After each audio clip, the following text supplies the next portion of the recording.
evening, Changambire Maponga. It's an honor to meet you. I'm so happy.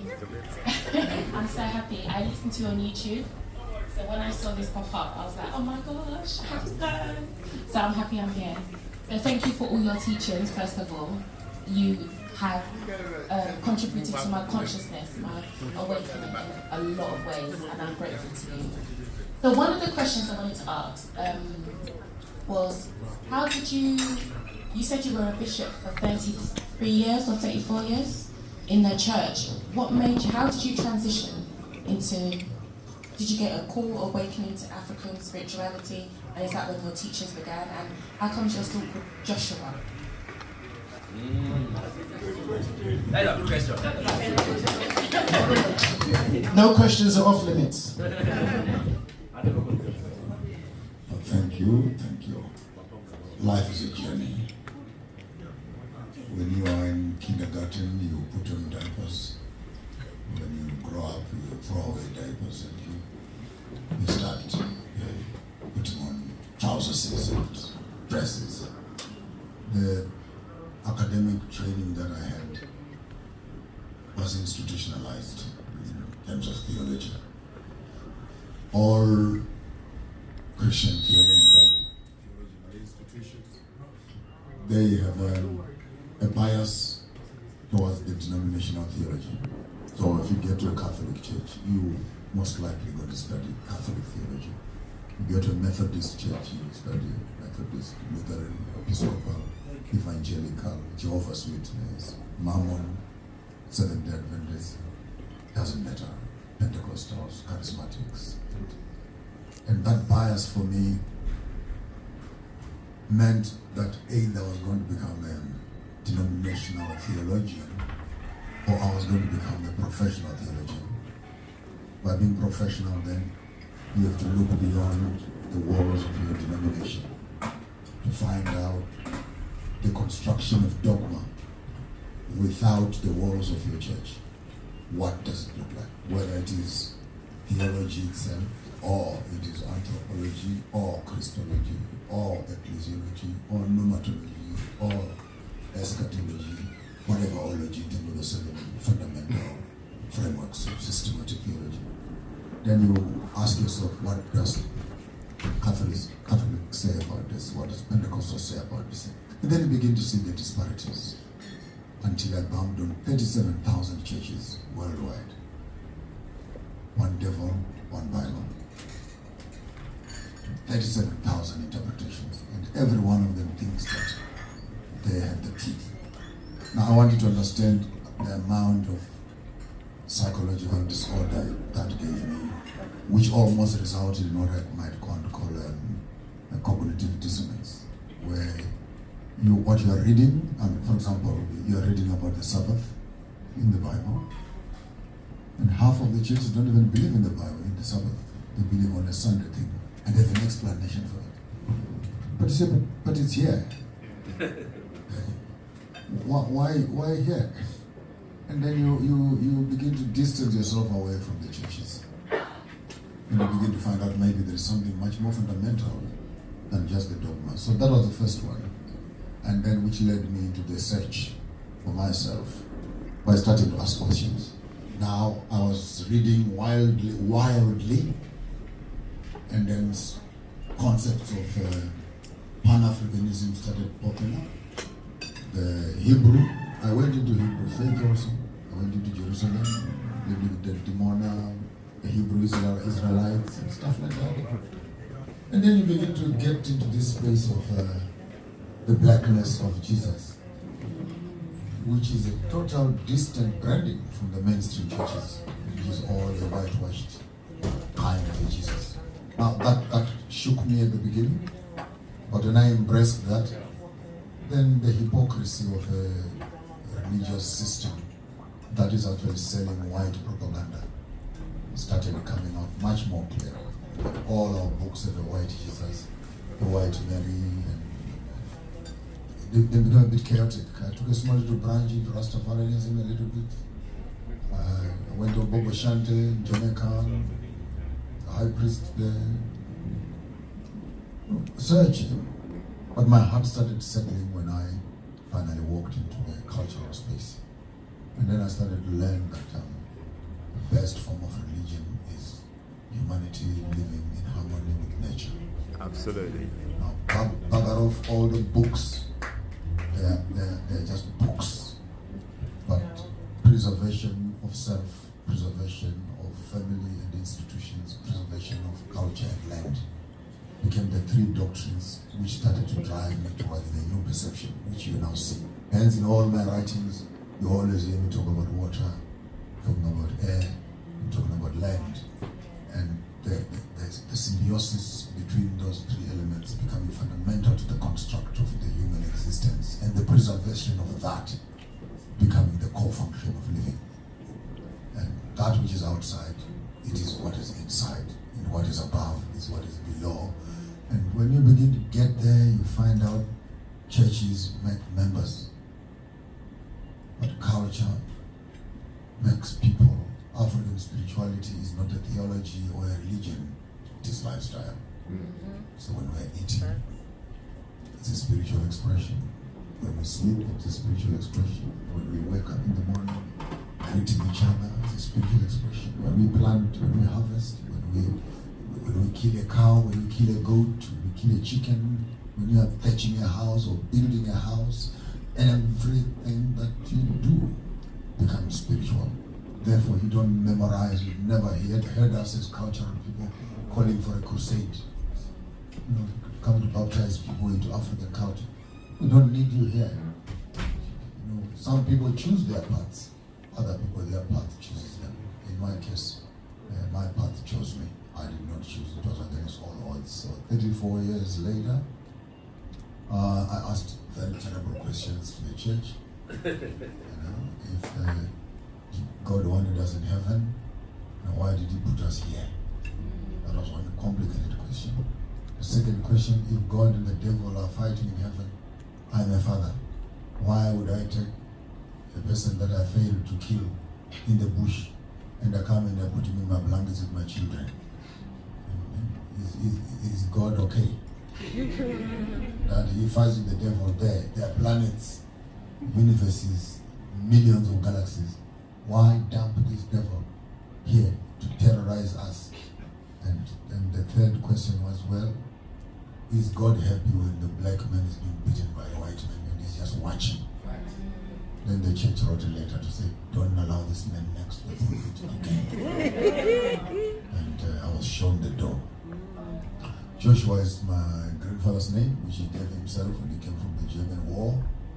And he named the other son Joshua, and he named me Joshua also. So it's not a name that my grandfather's name. But my real name, if you know my name, Marara, which means rubbish. Rubbish. As of manure, when the leaves fall from the tree to the ground, I am that rubbish. So plant your ideas on my rubbish and you'll harvest.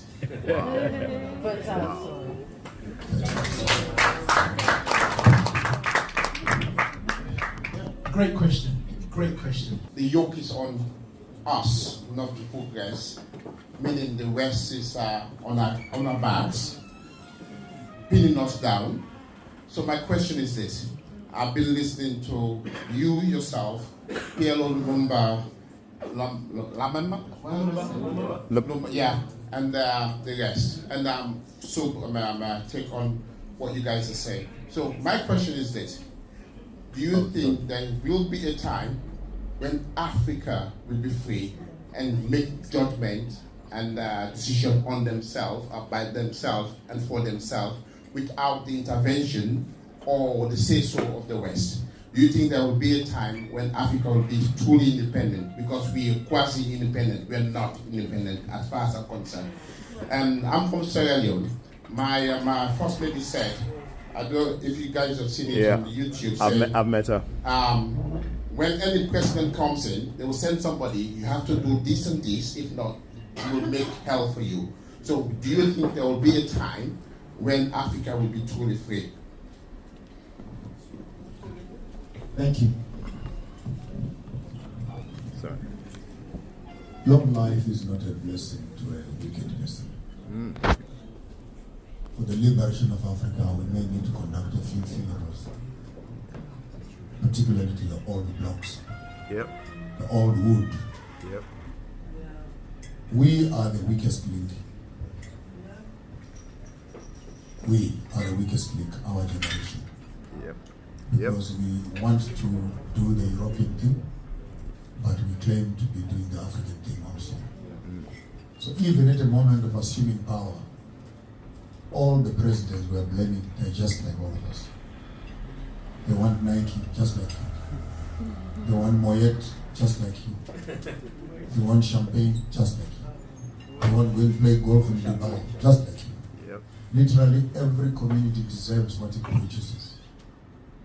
Until we start producing a different crop, which is my passion right now with other Pan-Africanists, to say if you can have access to the young minds and begin to give them a different frame. And there's nothing as exciting as when I was sitting in my room one day and I hear Traore mentioning some of the speeches that I had said, almost word for word. And I began to say, it's possible. Then I heard a few days later, Mali has joined. Then I hear Niger has joined. Then I hear Ghana is knocking on the door. Then I hear Cameroon is... But and now as we begin to move in the next 5-10 years, mark my words, we're going to be seeing quite a number of coups on the African continent. And the old people are being pushed out. That old block of liberation heroes, they went to war to fight for the land and they came back with democracy. That's right. And that's not what they went to fight for. They went to fight for land and reinstate their indigenous governance because their kings had lost their land. So they went to fight for their kings. But between the battlefront and the independence, they made themselves the kings. So they're running stuff that they don't know. In one sentence, there's no way that the Berlin Conference can be illegitimate. And any African president, all of them, you can put them in this room or tell them a piece of my mind. If Berlin Conference is illegitimate, all African presidents are illegitimate. Because they're governing land that was divided by the very enemy whom we are fighting. The war in Congo, for example, is not necessary. We have the Hutus and the Tutsis from Congo, from Burundi, to Rwanda, to Uganda. They run across that whole belt. The Hutu on both sides of the fence. Now to draw a line from Berlin Conference and now tell the Hutu and the Tutsi who is in Congo that you are not Congolese, go back home. Home where? We've been living on this land for the past thousands of years. These mountains and these rivers are part of us. But because the colonialist came and put a line here, all of a sudden, he is a superior Hutu to this Hutu. And she thinks he's a superior Tutsi to this Tutsi. And then America supplies weapons. And these people start killing each other. And while they are fighting, minerals are being dragged on the other end. The voice you are beginning to hear swelling up in the continent. It is a consolidation of you as young people beginning to look beyond your borders and stop pontificating and putting value in a plate full of rubbish. You are not from Sierra Leone. You are from Africa. This whole concept of Ghana, Uganda, Nigeria, Zimbabwe, that's where we begin to create this xenophobic, these wars between Nigerians and Ghanaians, the war between South Africans and Zimbabweans, and etc. And yet you have Tsongas in Zimbabwe, you have Tsongas in Mozambique, you have Tsongas in South Africa, you have Tsongas in Swaziland. Now, where do you want them to go? Now, you need 5 passports to go for one funeral. That uncle there must go there, this one, and to come to a funeral. This is sad. This is very sad.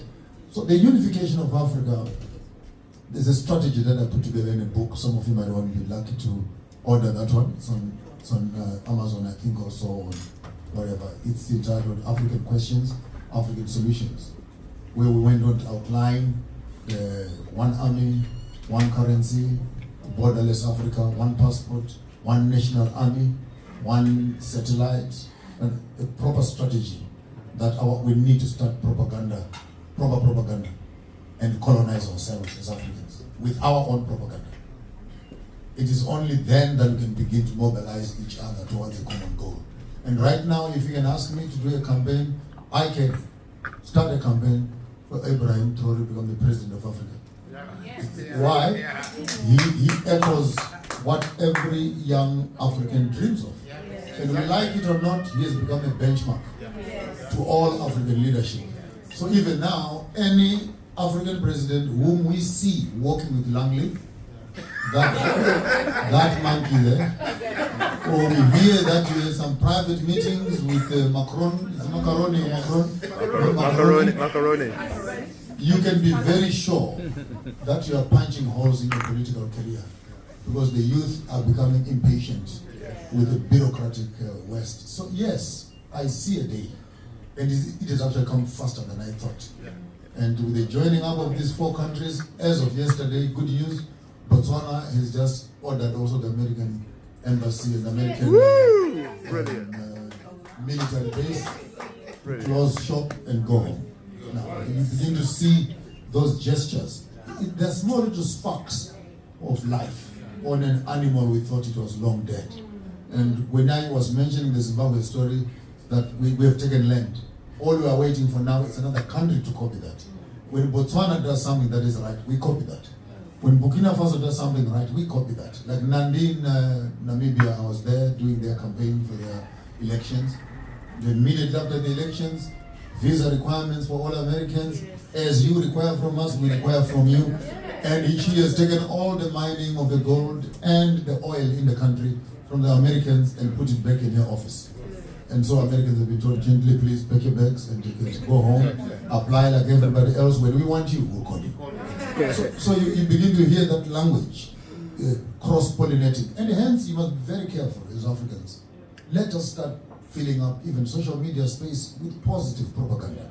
Yes. Because we can influence each other into the right decision and the right conversation that then informs. The reason why they want to kill Traore, it's simple. It's an old trick they did in the slave fields. You notice that the revolution is brewing here?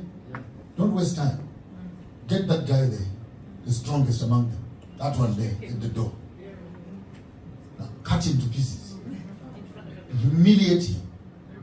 Cut his limbs and feed them to the dogs in the sight of everybody else. Ooh. Everyone else is scared. They don't do this thing that will kill you. So they needed to make Zimbabwe a failing state. So that any other country that thinks it can tamper with land will rubbish your state, devalue your currency, and declare you to the international community as a non-functional junta. But it won't work now with the quality of young people that we have now, where communication is more transparent. Social media is actually their mainstream media. British, I mean, when did you last did you watch BBC? I would rather go and watch Facebook and hear some jokes around the continent than watch some propaganda from CNN and etc. So as we begin to push away all the propaganda and getting ourselves into positive news around our own conversations, replacing the academic institutions with proper curriculums, news, sports issues, our fashion, our food, and slowly but surely, I'm excited to actually say we are on the right path. And we from diaspora who have means and access to resources, I hope that you can plug into your mainland and constantly become the breathing space of positive news. We can influence, and if we influence enough, we will witness it in our generation. It's possible. It's possible. Most people who I want to seek wisdom from, and it's fairly simple. What keeps you awake at night? What keeps you awake at night?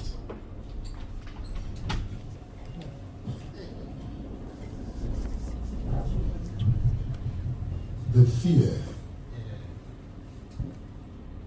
of the reality which I desire. Should it happen, I fear for the European community. It almost places me on a responsibility, guilt. because I will know that I've been part of fueling that genocide. Then sensitivity to African pain keeps me awake at night. That you kill my mother, you rape my sister, and etc. And you still walk around the streets as if nothing has happened. You take my land and you still walk around like nothing has happened. You butcher us in our countries there like nothing has happened. And you think you get away with it. What will happen when finally these Africans we're talking to wake up to discover there is a snake in the house? And here are the innocent, quote-unquote, children of the perpetrators of the crime who are still loitering around. That worries me. The insensitivity of the colonizer when dealing with the anger of the African. That worries me. I can't say much about COVID. I can't say much about syphilis. I can't say much about chicken flu. I can't say much about vaccinations. I can't say much about contraceptions and sterilization. Now even our cattle are being sterilized and they are being vaccinated. Yep. And you look at the arrogance of the Bill Gates, the Elon Musks, Trumps, and you watch, that worries me. And it worries me from a human space where we cannot be quiet and silent in the midst of such obstinate violations. But should we start now resurrecting the victim? What will he do? That worries me. If you want to know what keeps me awake at night, it is to have a bloodbath, embassies being burnt in Africa, and white people being beaten like dogs away from the continent. Not because we didn't want them, but they continuously are insensitive. You can imagine in South Africa that one white man can have more than 10, 15,000 hectares of land. That is the whole of Enfield and Tottenham by himself.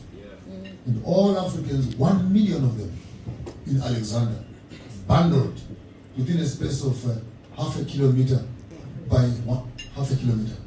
2 streets, you have Marlborough this side and London Road this side.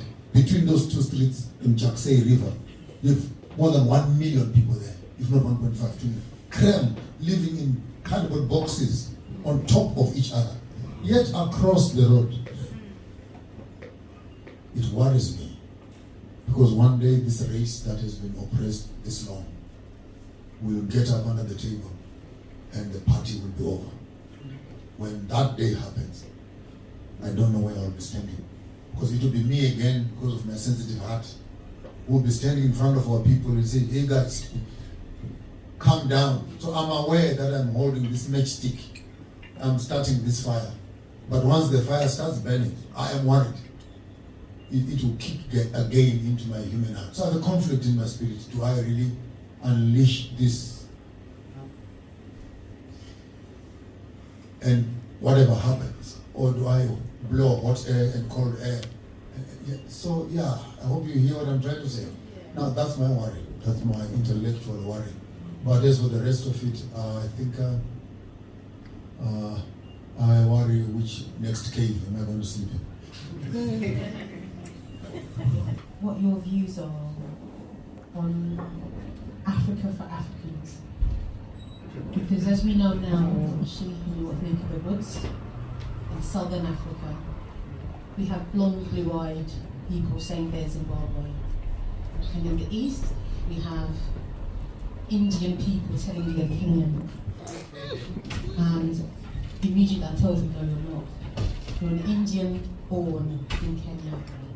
And the reason why you will never be African is because the cities in Bengal, in Punjab, you do not call them Indian. They've been there 700 years. Ancestors were Kenyan, and they've been mixing with Indians for 700 years. You do not call them Indian, you call them cities. So you cannot come to my continent and call yourself African. But my question to you is, what do you think of Africans, Africa for Africans?